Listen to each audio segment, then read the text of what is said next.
Guys, before you go on to this clip, please don't forget to press the subscribe button for more content like this. We post all our clips on this channel from the podcast. I know you're going to enjoy this quite a lot.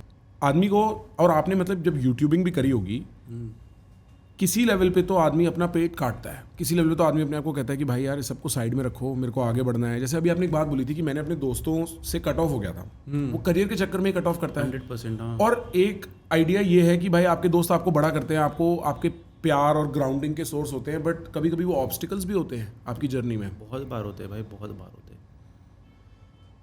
कैसे बताऊं, अभी शायद अच्छा नहीं लगेगा लेकिन होते हैं भाई. मतलब मुझे ना पर्सनली नशे वशे थोड़ा कम पसंद है. मतलब मेरे को वो नहीं पीते? मैं बिल्कुल नहीं, मैं कुछ नहीं, ना सिगरेट ना कुछ. पिया है, सिगरेट भी पिया है, शराब भी पिया है, लेकिन ट्राई करने के लिए कि क्या है कैसा है, बट पीता नहीं हूँ. ऐसा मेरे को कोई भी चीज़ का एडिक्शन नहीं है जिम के अलावा, बस एक वही है. तो मेरे को नहीं पसंद वो साथ में बैठना जब मेरे को काम है. तो मैं थोड़ा सा अपने आप को दूर ही रखता हूँ, फिर वो ही अपने आप दूर कर देते हैं कि ये तो अपने साथ नहीं बैठ रहा है, इसको निकालो. बट कभी उन्होंने खींचने की कोशिश करी है कि भाई तू बड़ा आदमी बन गया? मतलब ऐसा होता है, क्योंकि मैंने ना ये वाली एडवाइस काफ़ी सुनी है. मेरी किस्मत बड़ी अच्छी थी, मेरे दोस्त हमेशा से इतने सपोर्टिव आदमी भगवान सबको दे. चाहे मैं नीचे जा रहा हूँ, चाहे मैं ऊपर जा रहा हूँ, हाथ पकड़ के खड़े हैं, तू हमारा भाई है, कुछ भी हो जाए. और ये ना एक बात फरीदाबाद और इन सारी दिल्ली वाली जगहों की स्पेशलिटी है, यहाँ आदमी जीता मरता है दोस्ती के लिए. दोस्ती के लिए कि भाई हम 55 साल के हो गए पर वही 5 लौंडे रात को बैठते हैं, वही 5 लौंडे वही 5 लौंडों वाली बातें करते हैं. बिल्कुल उनकी दोस्ती हमेशा नंबर 1 रहती है. वो कहता है ना रजत भी भाईचारा ऑन टॉप, भाईचारा ऑन टॉप. वो एक चीज़ है उस एरिया की. हाँ. पर मैंने ये भी सुना है कि कई बार ना जब आप अपने सक्सेस की जर्नी में आगे जा रहे होते हो, कई बार आपको पहले ही अपने दोस्तों को हटा देना होता है, स्पेशली जब आप कंटेंट वगैरह करते हो. क्योंकि कई बार वो शुरू में आके बोलेंगे तेरा कंटेंट क्रिंज है, वो आपके दिमाग में बैठती है बात. ऐसा कभी आपने एक्सपीरियंस किया? क्रिंज तो तभी वर्ड था ही नहीं, आई डोंट थिंक. जब मैं स्टार्ट किया तब तो क्रिंज किसी को पता ही नहीं था. बट ये था कि ये सब क्या बना रहा है, मीम बना रहा है, कैसा लग रहा है, खराब सा लग रहा है, गंदा सा लग रहा है, तेरे लिए नहीं है ये सब, तेरे पे सूट नहीं कर रहा है. तो वो होता है ना थोड़ा सा, पता नहीं अभी उनके पॉइंट ऑफ व्यू से सोचे तो पता नहीं, शायद लग भी रहा होगा खराब. पर हमेशा आप जब एफर्ट मारते हो शुरू में तो अजीब लगता ही होगा ना, कुछ भी किसी भी चीज़ का एफर्ट मारा है. किसी भी चीज़ का थोड़ा कोई नया वीडियो बनाने लगे तो हम भी थोड़ी क्रिंज तरीके से बात करते हैं कैमरा पे. हाँ भाई 100% करते हैं. तो उनको भी शायद लगा होगा, तो उनको भी ऐसे मैं ज़्यादा ब्लेम नहीं करूँगा. बट मेरे को वो वाइब नहीं सही लगती. मैं थोड़ा सा हसल वाला आदमी हूँ, मैं रियल में हूँ, मैं एक्स्ट्रा हूँ थोड़ा. लोगों को मेरे साथ रहना ना थोड़ा मुश्किल होता है क्योंकि मैं इतना वर्कहॉलिक हूँ ना. ऐसा कुछ बचपन में हुआ था कि भाई मैं बोल रहा हूँ ना, बहुत पहले से पैसे की बहुत प्रॉब्लम थी. अच्छा, बहुत ज़्यादा गरीबी. मतलब कैसे बताऊँ, मैं रियल बोल रहा हूँ. छोटी सी अभी मेरा जितना घर का किचन है ना उतना मेरा घर था. अच्छा, उसमें ही वॉशरूम, उसमें ही किचन. लाइक किचन अलग भी नहीं, एक वो बना दिया किचन, उस बाजू में एक बेड डाल दिया, किचन के बाजू में एक टीवी के बाजू में एक फ्रिज. तो मतलब चलने के लिए इतनी ही जगह होगी जितना हम बैठे हैं. लेफ्ट में बेड, राइट में फ्रिज, सामने किचन, पीछे डोर, बस इतना ही था.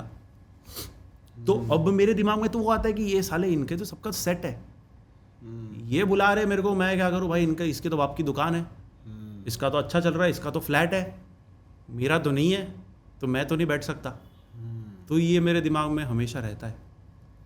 तो मतलब जब आप छोटे थे, मैं इमेजिन करो 10-11 साल के रहे होगे उस टाइम, बड़ा इंप्रेशनेबल होता है आदमी. उस टाइम आदमी अपनी लाइफ की बड़ी बड़ी सीखें लेता है कि मेरे को क्या करना है क्या नहीं करना है. वो आसपास देखता है, पापा को देखता है, मम्मी को देखता है, कुछ और रोल मॉडल्स होते हैं उनको देखता है, और वहाँ से फिर फ्रेम करता है कि मेरे को लाइफ में आगे कैसे बढ़ना है. और गरीबी was a big part. Mainly 8th standard के बाद हुआ था शिफ्ट.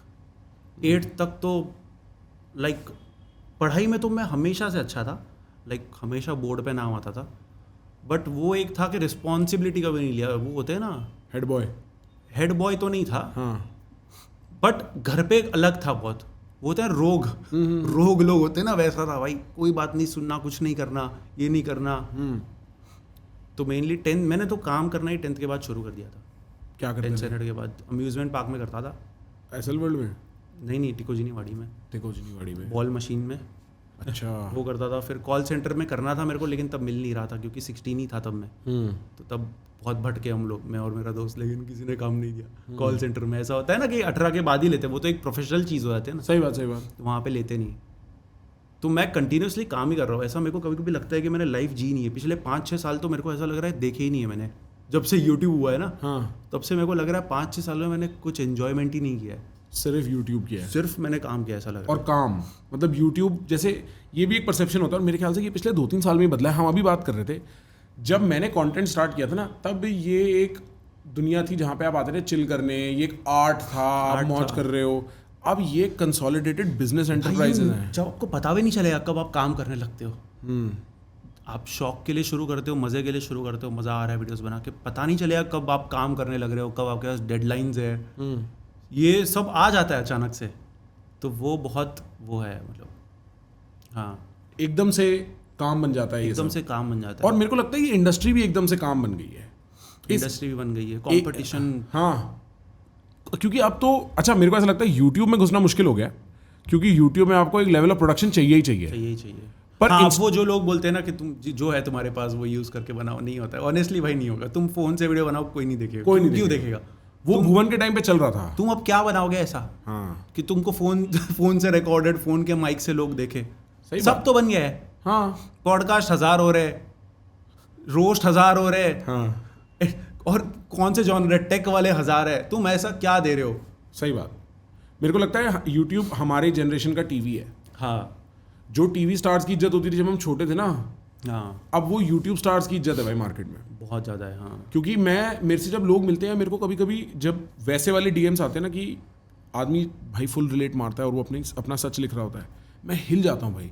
वो इम्पैक्ट हमारी लाइफ में शायद एक टाइम पे जब हम छोटे थे सत्यमेव जयते टाइप के टीवी शो देख के बोलते थे वाओ क्या टीवी शो है। अब वो इम्पैक्ट लोगों की लाइफ में यूट्यूब है, और इसीलिए मैं देखता हूँ टीवी स्टार्स धीमे धीमे यूट्यूब पे आ रहे हैं। Kapil Sharma from being on वो television to now is on Netflix. अब मेरे ख्याल से ये मॉडल चेंज हो गया और हम एक टीवी क्लास ऑफ पीपल बन गए हैं। यहाँ पे ना कनेक्शन बहुत अच्छा है ऑडियंस के साथ। आप एंगेजमेंट देखो ना, कोई बॉलीवुड एक्टर के पोस्ट पे जितने कमेंट्स आते हैं ना, उससे ज़्यादा एक यूट्यूबर के इस पे कमेंट्स आते हैं। वो भी एक एवरेज यूट्यूबर की बात कर रहा हूँ मैं, नॉट लाइक भुवन और आशीष, वो तो क्रेजी है। तो वो एक पर्सनल कनेक्ट के लिए लोग घुस रहे हैं यहाँ पे। फिर वहाँ पे ब्रांड्स है, इतना पैसा है ना कि मतलब मैं बताऊँ ना, टीवी इंडस्ट्री पे भी लोग इतना नहीं कमाते होंगे सीरियल्स करके। भाई कितना पैसा है? बहुत है भाई, आपको बताओ। नहीं भाई, पहले आप बड़े क्रिएटर आप हो भाई। भाई करोड़ों कमाते महीने के लोग, मैं नहीं। भाई की यहाँ से झूठ टपक रहा है। भाई मैं करोड़ कमाता तो क्या चाहिए होता? करोड़ कमाते छोड़ देते काम, मौज करनी शुरू कर देते? नहीं भाई, कभी तो छोड़ोगे काम मौज करने? कभी तो छोड़ूंगा, बट अभी मेरे को ऐसा लग रहा है कि और बहुत करना है। मतलब भाई ये खत्म ही नहीं होता। हाँ, व्यूज का गेम तो कभी खत्म नहीं होता है। व्यूज भी और नीड भी खत्म नहीं होती। पैसे की हाँ, पैसे की मेरी तो नहीं खत्म होती, मेरे को तो अभी तक तो नहीं हुई। कोई तो नंबर होगा भाई कि अब बस यहाँ पे डन है, यहाँ पे माँ बाप की सेवा करेंगे, प्यार भाई करेंगे। 100-200 करोड़ अगर हो तो 100-200 करोड़ तो बच्चे बड़े करने में टाइम लगाऊंगा, रोज बच्चों के साथ खेलूंगा। हाँ, आई थिंक यस। एक डाउन साइड है, डाउन साइड भी नहीं बोलूंगा भाई मैं। अब जैसे रेट्रोस्पेक्ट में देखता हूँ, ठीक है, मेरे पापा बहुत गरीब थे, बहुत। मेरे दादाजी भी मतलब फर्स्ट जनरेशन थे मेरे दादाजी। जब मेरे दादाजी 3-4-5 साल के थे, उनके पिताजी चले गए, हम गाँव यूपी के गाँव से थे। उन्होंने एक इस्टेब्लिश किया दादाजी ने कि भाई बच्चे पढ़ लिख सकें। फिर मेरे पापा ने बहुत मेहनत करी, और इतनी मेहनत करी कि हमें कभी कमी नहीं हुई। अब जब हम मुड़ के देखते हैं, दो नज़रिए देखने के। एक तो हम बड़ी इज्जत करते हैं कि पापा थैंक यू, आपने इतनी मेहनत करी कि हम खुशी से जी पाते हैं, हमें कभी किसी चीज़ की कमी नहीं होती। दूसरा ये, और मेरे पापा भी सोचते होंगे मेरे पास कभी बच्चों के लिए इतना वक्त नहीं रहा। और जब हम वर्काहॉलिक टाइप के आदमी, क्योंकि मैं भी अपने पिताजी जैसा हूँ, बहुत काम करना पसंद है। आज मेरे पापा का मैसेज सुबह मेरे पास आया हुआ था, मैं सो के उठा, बेटा तुम्हारी याद आती है। मतलब एक बाप के लिए इतना पिघल के बोलना बड़ी बड़ी बात होती है। मैं फ़ोन कर रहा हूँ, कोर्ट में होंगे कि पापा क्या हो गया, कुछ चाहिए, मैं भी आ जाऊँ।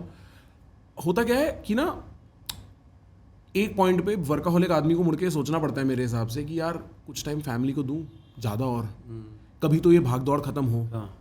मेरा ना लाइफ में बस यही रिग्रेट है अभी करंटली, कि मैं टाइम नहीं देता हूँ फ्रेंड्स और फैमिली को। मेरे को ना प्रोग्राम ही ऐसा किया है बचपन से कि सब कुछ पैसा ही है। भाई आपने कमी देखी है ना। हाँ, मतलब इवन घर वालों ने भी सबकॉन्शियसली ऐसे ही डाला है कि पैसा पैसा पैसा पैसा कमाना है, जो भी है घूम फिर के सब वही है। तो मेरा सिस्टम ही वो हिसाब से चलता है। अब मैं जो 10-15 हज़ार के लिए काम कर रहा था महीने भर, लाखों की डील को मैं कैसे ना बोलूँ? चाहे मैं मर जाऊँ लोड लेके, लेकिन मैं ना कैसे बोलूँ इस ब्रांड को या इसको? तो मेरा तो वो है दिमाग में। अब सडनली सबको टाइम चाहिए। वो भी होता है ना, प्रोग्राम तो आपने ही किया है ऐसा। सही बात। अब मैं तो ऐसे ही हो गया हूँ। पर पापा मम्मी का तो पेट बहुत भर गया होगा जितना आप पैसे अब बना रहे हो, और आपने जो कमी देखी है वो तो बहुत खुश उठते होंगे भाई कि हमारी लाइफ में जो अभाव था वो बेटे ने आया, और बेटे ने, क्योंकि एक बाप का सपना होता है अपने बेटे के प्रति, मतलब बेटे बेटी के प्रति कि आगे बढ़े जीवन में, इतना आगे बढ़ जाए भाई। हमारी इंडस्ट्री में you are one of the biggest players ना। मैं तो ये बोलूँगा, हम I am a smaller creator, हम देखते बोलते भाई थकेश भाई जितनी ऑडियंस हो, तो वो तो बहुत खुश होते होंगे भाई। बहुत ज़्यादा। एक्सपेक्ट तो उन्होंने भी नहीं किया था कभी कि इतना होगा। आदमी हम्बल होना नहीं छोड़ता। हाँ, सच्ची में उन्होंने भी नहीं किया होगा, मैंने भी नहीं किया था। मैंने तो भगवान से क्या मांगा था, 45,000 की सैलरी चाहिए। ये कब की बात है? यूट्यूब के जस्ट जब CS कर रहा था, CS बन जाओ, शुरुआत में 40-45 जो भी मिलते हैं उतनी मिल जाए। मैंने भाई प्लान बनाया था, मेरे को याद है बुक पे, अगर मेरे को 45,000 मिलते हैं तो मैं लोन लेके घर लूँगा, 40 की उम्र तक तो साला पे ऑफ हो जाएगा।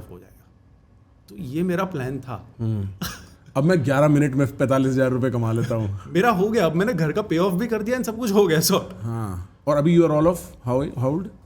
28। 28। Do you think you are lucky और do you think you are hard working? हाँ, आई थिंक थोड़ा बहुत तो लक भी है। आई थिंक मैं हमेशा मानता हूँ, क्योंकि हार्ड वर्किंग मैंने देखा है बहुत सारे लोग होते हैं यार, बट आई थिंक मैं थोड़ा सा ये भी मानता हूँ कि लिखा हुआ भी होता है थोड़ा बहुत तो, बिकॉज मेरी कुंडली में लिखा हुआ था।